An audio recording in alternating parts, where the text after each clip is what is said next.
Hello everybody, this is Bob Jacko, digital marketer, and I'm going to talk about all the different things you can use to produce video for your LinkedIn videos here. And some we'll talk about, and we'll get a little more in depth. So the first one I'm going to do is the phone. Everybody uses their phone. You can use your phone, normal way, the phone way, whatever you want. So there's a phone. You can always use your phone. So the next thing I have is, this is a dash cam, okay? So now you can use this dash cam and you can take video of what goes on in front of your thing, or in front of your car. And this one has a handy feature that actually swivels. So I'll just go up the camera here and show you. See, it swivels here. So you can turn it all the way around. And that's it. So yes, you can look, you can use this dash cam or a pair of dash cams, and you could really get a pretty good production. And they also have dash cams that do front and back view at the same time. So it's pretty handy. You could get a thing in your car. You're doing car video interviews or something. It'd be pretty handy. So this one's, they're pretty handy, pretty inexpensive. This one's bigger. I got a new one here. I had trouble with this one. I got one, my charger burned up, and I bought a new one. So I got this new one, and this one's from Cobra. And you can go online, and there's plenty of different ones that you can do.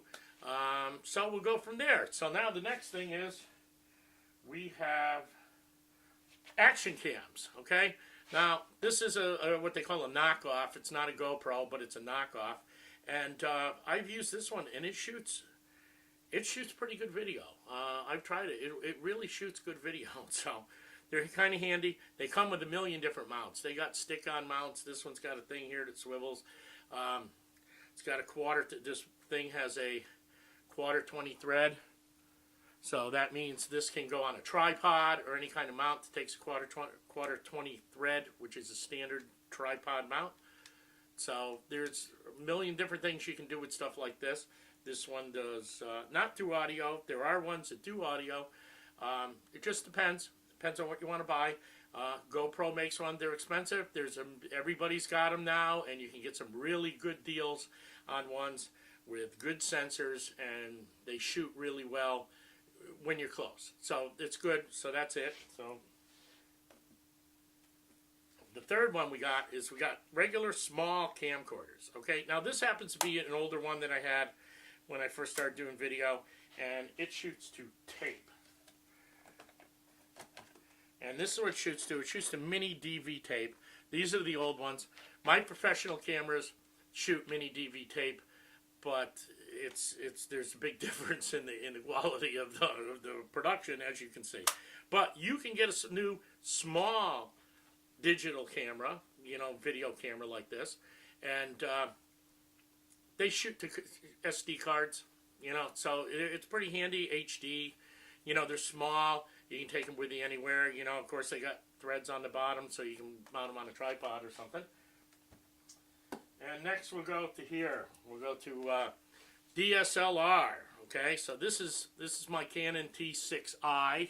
I've shot, if you look at any of my videos where I've shot wildlife or anything, it was shot on this camera with an extremely long lens and a teleextender, and it was about the limit that I could go because taking my camcorder is a little bit too much. These are nice, swivel. You got your LCD screen, so I can actually put this on a tripod. It does have adapter, so I can go in here and plug in a microphone, wireless microphone. It does have a microphone on the camera. It's not too bad. You have to put the wind noise on when you get wind. Of course, you always find out you have wind noise after you do your production, so it's kind of it's not that best. So I would recommend plugging into a real microphone. And you can shoot good video with these. They also have mirrorless cameras, which do not have a mirror in it. They're a little bit less. They're really good for shooting video. All you do is see the viewfinder on the back.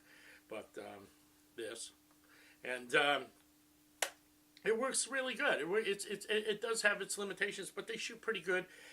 My opinion is, get a good lens. A lot of the kit lenses shoot pretty good. They're made for the camera.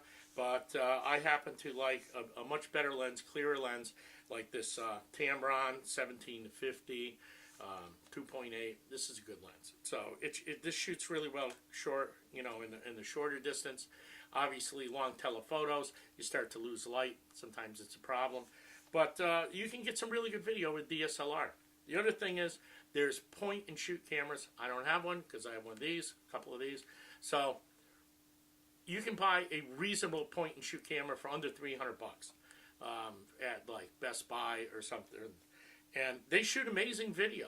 But like I said, the big one is look for one that takes a plug for an external microphone and get yourself a microphone. So that'll make a big difference, but you can use this.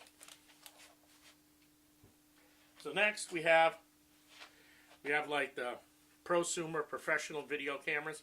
This is a Canon XHA1. I have two of these. These are really good cameras, been very good for me. They do shoot on tape, but they are very handy. Viewfinder turns, you know, so that you can put it on a tripod and see yourself. That's how I've done the ones, you know, that you're seeing right here. Professional settings.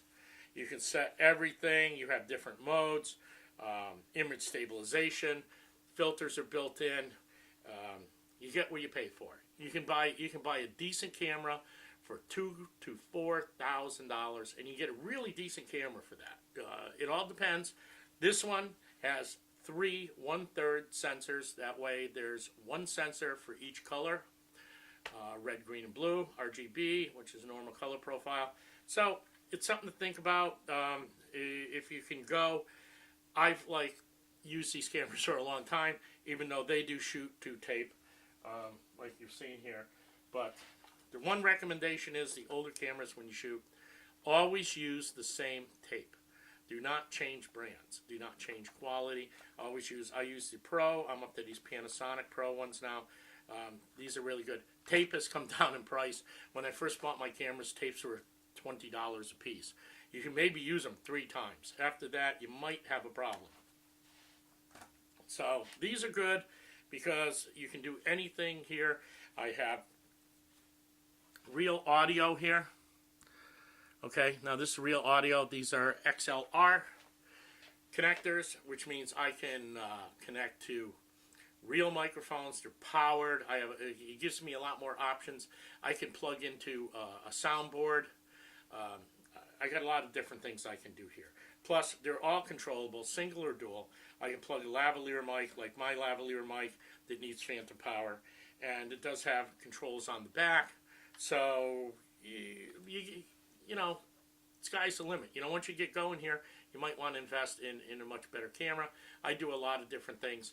I needed real cameras to do real things and connect up a million different ways, and that's where you go. So, like I said, $2,000 to $4,000. You know, $2,000 to $4,000. You can get a really decent camera now, and everybody makes them. I have Canons, but JVC, Panasonic, Sony, you know, they're all out there. They all make decent cameras. You know, it just depends what your budget is and what feature. Everybody, it changes all the time, so it's kind of hard to tell. So that's the way it is, and things change, you know, and everybody comes out with a new model and a little better and more compact or whatever you want. And also, there's like cinema-style cameras that have interchangeable lenses. These cost a lot of money. They're really good. They're really nice. It gives you can use cinematic lenses. You can set up for your shots. You want to do a more professional job. I'm kind of doing mostly the things I do are run and gun. So I have to kind of, I'm like news capture, and I'm kind of running, and I need zoom control and really good autofocus. Things like that. They're a little different, and it makes a difference. Like I said, if you're going to do like a wedding or you're doing a presentation for someone, it's not a static shot that you know ahead.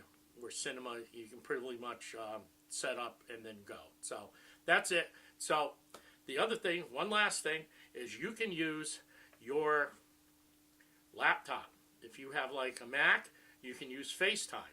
Now I have an iMac and Mac Pro that I use both, and my iMac has the camera.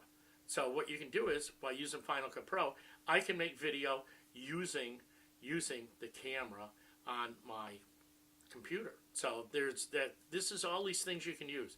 And the other thing is, you can use these in combination. You don't have to use just one or the other. You could be on like your iMac, and you could be doing a video on your iMac, and then you could actually have another camera to show you being on your iMac. So that's it. And the same thing with the phone and your camera. Maybe use your dash camera and your phone, and then you can take it back and you can bring it into like iMovie, and you can bring the dash camera footage in, and then you can show what you were doing, and you can sync it up and all these other things. But that's a whole nother story. So I hope this does. I know it's going to confuse everybody because now you got a million options. You don't know what to do. My advice is look at the reviews. Look at the reviews people post. Check out the different things, and see what's really in your budget and what's going to work for you. So I know this video was kind of long, but thanks for watching. Like I said, one last time, B&H Photo in New York, Adorama in New York. You have Amazon, and then you have like the big box stores like Best Buy and all the other electronic stores, which may or may not have product. Even Staples does have product. So you got a lot of choice. Look around. My advice is go online. We're all online now, so look around, see what's right for you, and see what you need, and look for things to improve your video production. Okay, thanks everybody. Thanks for watching.